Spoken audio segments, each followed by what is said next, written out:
I'm Michael Sis, founder and CEO of MotoCzysz, and my dream is to build the world's fastest motorcycle. It's a family obsession, for sure. We have wonderful photos of my great-grandparents from both my grandfather's and my grandmother's side. So in the early 1900s, they were riding.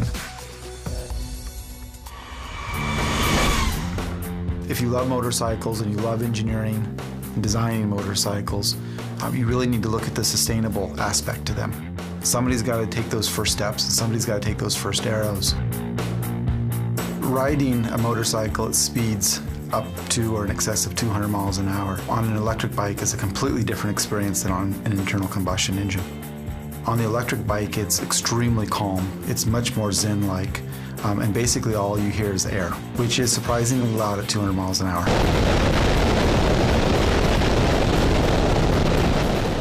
Basically every year we need to create a new motorcycle that's better and faster than the previous year. We're not here simply to make motorcycles that aren't aesthetic as well. That is part of the engineering and problem-solving DNA to us, and it starts with sketches. Michael comes to us with these beautiful sketches of his visions of how it should work and look, the colors, the shapes, and we've got to take that and add in all of the aerodynamics and mechanical forces that we then have to deal with on a bike. The path of being a trailblazer, I would say, is more difficult regardless of the product. If it's a product that's replacing something of legacy, it's even more difficult. It's not like we can call the company that's been making pistons for 100 years and they can help us with the formulation of raw material and the methodology and the heat treating and all the small refinements that they've done over the last 50 years and ask them, how can we apply that to batteries? It doesn't apply. At that point, there's a heavy burden on the software, SolidWorks in our case. It's still important to have some craftsmanship, some handwork. That's part of the process. To me, that's the real art. That's really what we're striving to do, is to keep the hand part engaged, but make it transparent to the overall CAD process. There's hundreds and hundreds of parts, and there's thousands of opportunities of failure, and one failure is unacceptable. We have a bit of an audacity.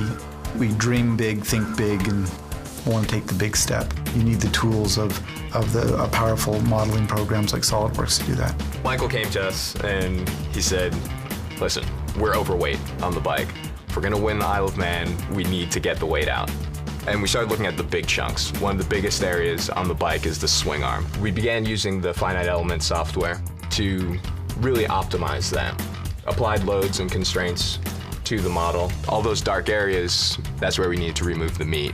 So we went in, we started carving away. We got 12 pounds out of it and increased the performance of the bike.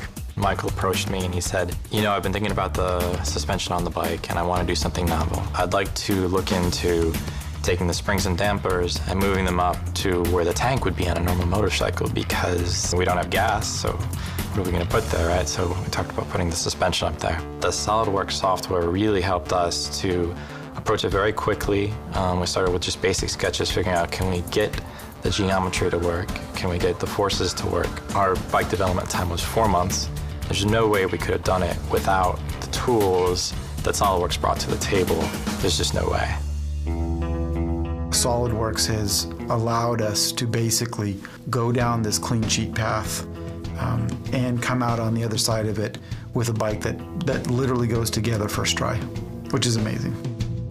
The last 2 years, we had virtually no testing, and the bikes never saw the light of day until they were taken out of the crates on the Isle of Man. I think it's a testament to basically the ability of our team in using the tools that we have like SolidWorks, that we can actually have that much faith in parts that have never been tested, hand it to a rider and say, go ahead and take on the most challenging and dangerous course in the world. Last year we won the Isle of Man for the second time, and before MotoCzysz won the Isle of Man, the last American bike to win at the Isle of Man was an Indian in 1911. To stand there and see your bike come up the road that some of the greatest racers in history have come up and cross that finish line, to recognize it as your bike and your rider, it's overwhelming. It's not to the same degree of having a birth, but it's really close.